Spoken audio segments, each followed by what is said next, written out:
기온이 또 아침에 확 떨어져서 좀 쌀쌀하죠. 오늘 새벽에는 나올 때 또 좀 두꺼운 옷을 입어야 하나 할 정도로 조금 추워졌습니다. 기온이 조석간에 기온차가 있을 겁니다. 우리 성도 여러분 감기 조심하시고요. 또 주님의 사랑 안에서 건강하게 이 가을을 지내야겠습니다. 하나님의 은혜 안에서 이렇게 만났으니 반가이 인사하고 또 시작했으면 좋겠습니다. 참 잘 오셨습니다. 사랑합니다. 축복합니다. 인사하실까요? 참 잘 오셨습니다. 사랑합니다. 축복합니다. 참 잘 오셨습니다. 네. 특별히 오늘은 또 김천 동천교회 청소년부가 이렇게 함께함을 감사합니다. 귀한 자리에 함께해 주셔서 감사하고요. 일정에 우리 주님께서 귀한 은혜로 함께해 주시고 귀하고 복된 은혜 시간 되기를 주님의 이름으로 축복합니다. 아멘. 여러분, 우리 인생을 우리는 어떻게 표현할 수 있을까요? 연세가 많이 있으신 분들은 1974년도에 발표한 김정호의 하얀 나비를 알 겁니다. 후렴이 그러죠. 꽃잎은 시들어요. 슬퍼하지 말아요. 때가 되면 다시 필 걸 서러워 말아요. 라고 가사가 돼 있죠. 유명한 곡입니다. 우리 인생을 꽃으로 그렇게 비유했네요. 꽃은 언제든지 지기 마련이다. 그러나 슬퍼하지 말아라. 또 우리는 때가 되면 다시 필 거다라고 그렇게 얘기하고 있습니다. 뿐만 아니라 연세가 많으신 분 위주로 하다 보니까 최희준 씨의 인생에 대한 노래 하숙생 잘 알죠? 인생은 나그네 길, 어디서 왔다 어디로 가는가, 구름이 흘러가듯 정처 없이 가는 길에 정일랑 두지 말자, 사랑일랑 두지 말자, 인생은 나그네 길, 정처 없이 흘러간다, 그런 노래입니다. 뿐만 아니라 이진관이라는 가수는 인생은 쓰다마는 편지와 같다라고 했습니다. 그래서 그래도 우리는 곱게 써가야 한다라는 이야기를 했죠. 이 밖에도 많습니다. 인생을 비유한 것은 마라톤에, 바둑에, 어떤 이는 게임에, 어떤 이는 소설에, 어떤 이는 연극에. 근데 오늘 성경 말씀은 뭐라고 하고 있죠? 인생을 풀과 같다라고 하고 있습니다. 풀이 뭔가는 아시죠? 한국에도 있고 지구상에는 다 풀이 있어요. 풀도 이름이 다 있습니다. 우리가 이름을 모르니까 통틀어서 잡초라고 하지만 사실은 풀도 다 이름이 있어요. 풀꽃도 이름이 다 있는 거 아십니까? 우리가 모르니까 그냥 풀꽃이라고 얘기하지 다 꽃이 있습니다. 우리가 인생이 마치 풀과 같다라고 하나님은 그것을 외치라라고 있습니다. 오늘 이사야서 40장 6절에 보니까 말하는 자의 소리여 이르되 외치라. 주님, 무엇이라 내가 외치리까?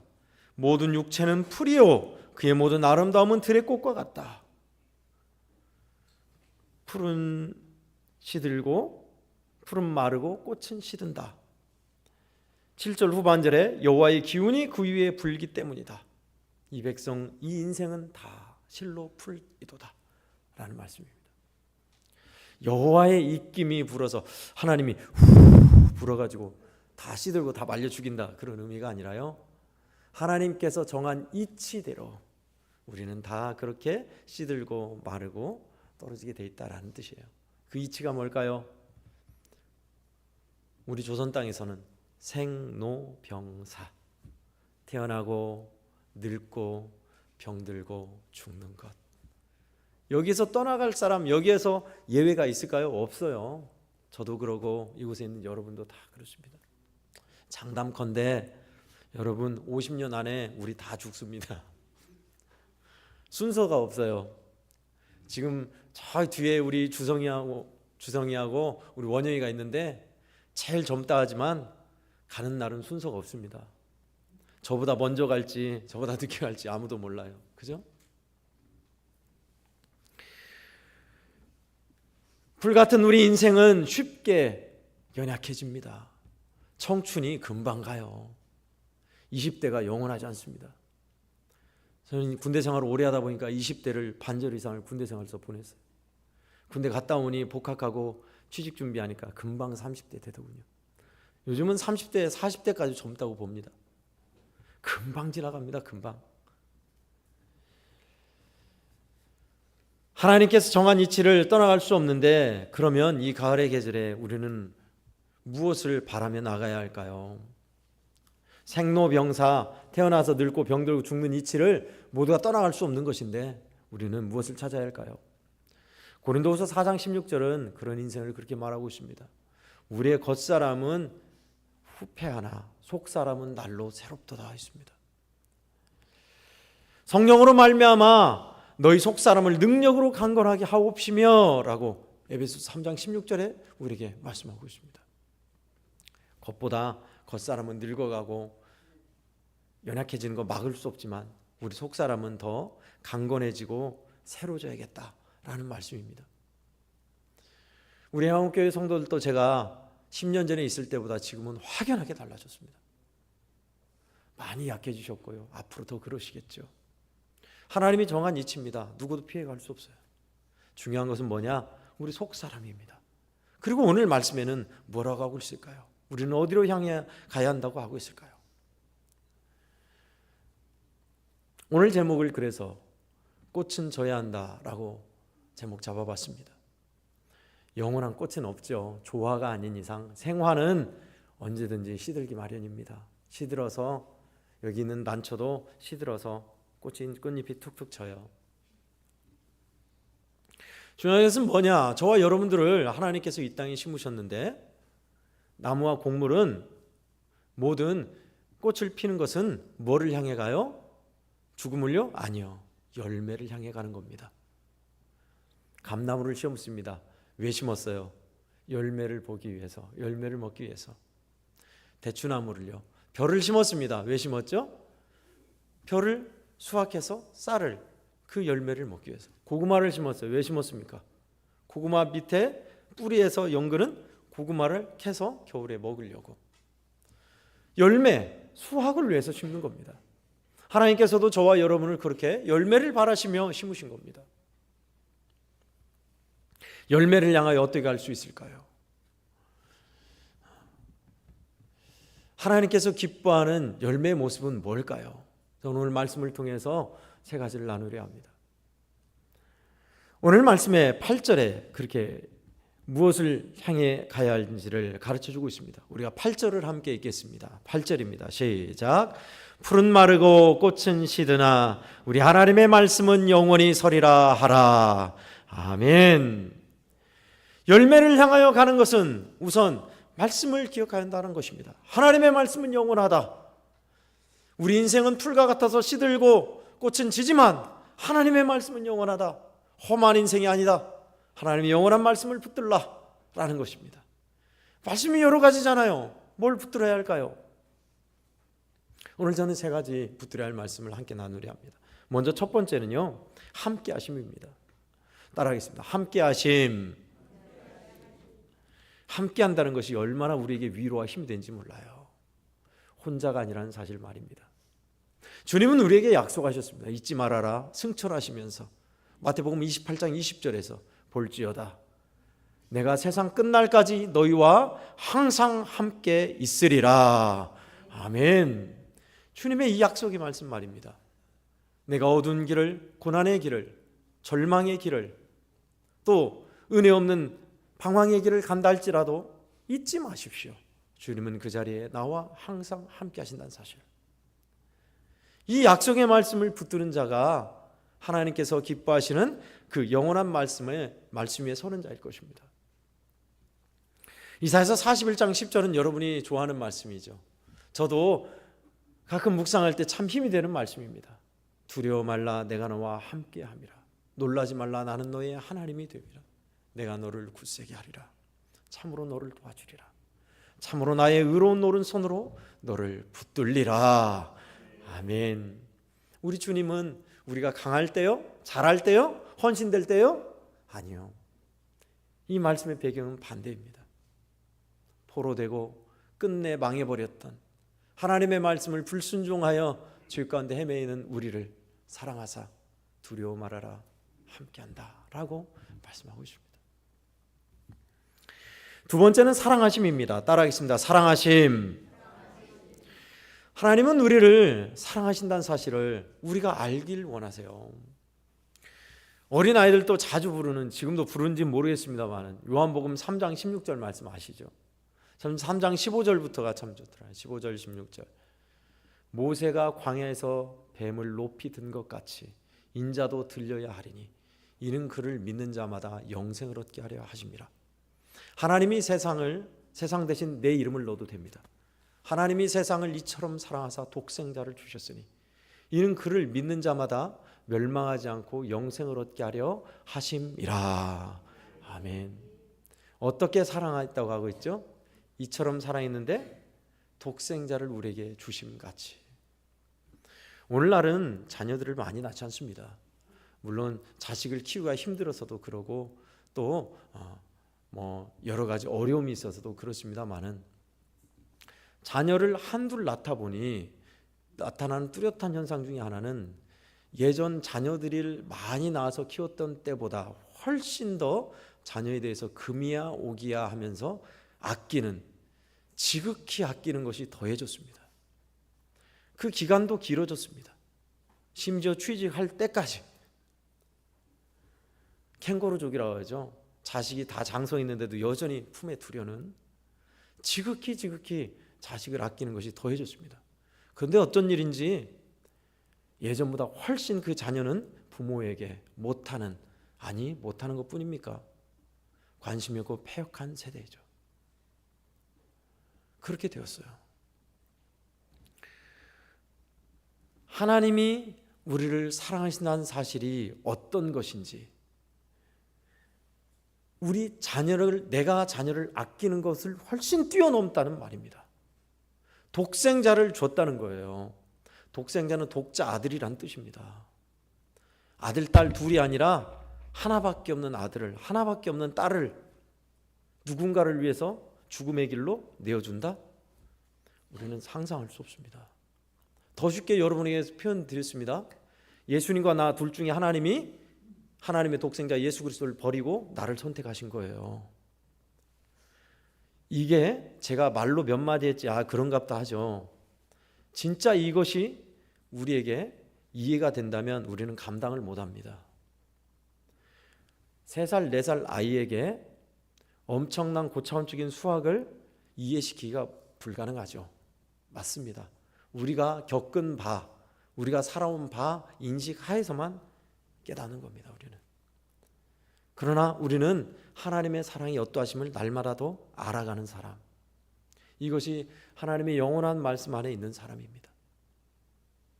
새 계명을 너에게 주노니 서로 사랑하라. 내가 너희를 사랑한 것 같이 너희도 서로 사랑하라. 너희가 서로 사랑하면 이로써 모든 사람이 너희가 내 제자인 줄 아리라. 아버지께서 나를 사랑하신 것 같이 나도 너희를 사랑하였으니 나의 사랑 안에 거하라. 할렐루야. 아멘.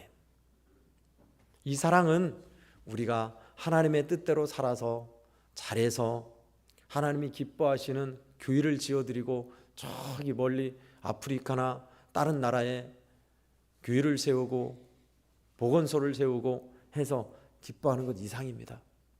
못나고 부족하고 내가 연약할수록 나를 더 귀히 여기사 붙드시는 그 사랑, 그 신 하나님의 능력과 은혜로 우리를 포기하지 아니하시고 또다시 세우시고 일으키사 믿음의 자리로 우리를 몰아가시는 하나님의 귀한 사랑 말입니다. 여전히 나를 사랑하신다는 사실이 우리에게 무한한 힘이요 위로요 일어서게 하는 동기가 되는 여러분들 되시기를 주의 이름으로 축원합니다. 아멘. 끝으로 세 번째는 뜻을 따라서 살라입니다. 따라하겠습니다. 뜻을 따라서 살라. 요한일서 2장 17절은 이 세상도 그 정욕도 지나가되 오직 하나님의 뜻을 행하는 자는 영원히 거하느니라. 아멘. 그렇게 말씀하고 있습니다. 세상과 세상의 것을 사랑하지 말라. 세상을 사랑하는 자는 그 안에 아버지의 사랑이 없느니라. 세상을 사랑하는 것은 육신의 정욕, 안목의 정욕, 이생의 사랑이다 하였습니다. 그러면서 하신 말씀이에요. 이 세상도 그 정욕도 지나간다. 그러나 하나님의 뜻을 행하는 자는 영원히 거하느니라 했습니다. 여러분, 우리가 어디에 영원히 거해요? 하나님의 뜻을 행하는 자. 하나님의 말씀, 그 말씀은 말씀 안에 있는 자는 영원히 서리라 했습니다. 그러니 우리가 하나님의 뜻을 행하는 일을, 하나님의 말씀대로 그 뜻대로 행하는 일을 버려서는 안 되겠죠. 하나님의 말씀과 뜻대로 행하는 일 여러 가지가 있습니다. 기뻐하고 기도하고 감사하는 것 뿐이겠습니까? 하나님의 말씀을 꾸준히 읽고 묵상하는 사람, 또 하나님께서 원하시는 기도하는 하나님의 나라를 구하며 주의 음성을 들으며 사는 사람, 예배하는 사람, 예배자로를 부르셨습니다. 또 안 믿는 이들, 친인척들, 안 믿는 사람들에게 예수 그리스도 이름을 전하는, 전도하는 사람, 우리 주님을 바라보고 주님과 함께하며 살아가는, 주님과 동행하는 사람, 주님께서 기뻐하시는 충성의 열매로 내 할 일도 해야겠지만 교회의 일, 믿음의 일들을 행하는 사람 말입니다. 주님은 우리에게 이 땅에 심으시면서 시간을 주셨습니다. 삶을 주셨고 기회를 주시고 여건을 주셨습니다. 물론 우리 성도 여러분들이 직장일도 해야 하고 잠도 자야 하고 텔레비도 봐줘야 하고 게임도 조금 해줘야 하고, 하나님이 그런 거 다 없애고 아무것도 하지 말고 밥 먹고 나만 봐라 그럴 뿐 아니에요. 중요한 것은 그럼에도 우리의 시간 속에 하나님이 허락하신 기뻐하는 일들, 말씀, 기도, 전도, 주님의 일에 충성하는 일, 동행하는 일, 믿음으로 행하는 일이 반드시 있어야죠. 있어야 할 자리에 있는 겁니다. 그것이 바로 어디예요? 영원한 하나님의 말씀에 잇대어 사는 삶 말입니다. 그것이 열매로 가는 삶이에요. 있어야 할 자리에 있는 것이 중요합니다. 재미있는 이야기를 잠깐 읽다 왔습니다. 어느 할머니가 서울에서 광주로 가는 비행기를 타셨어요.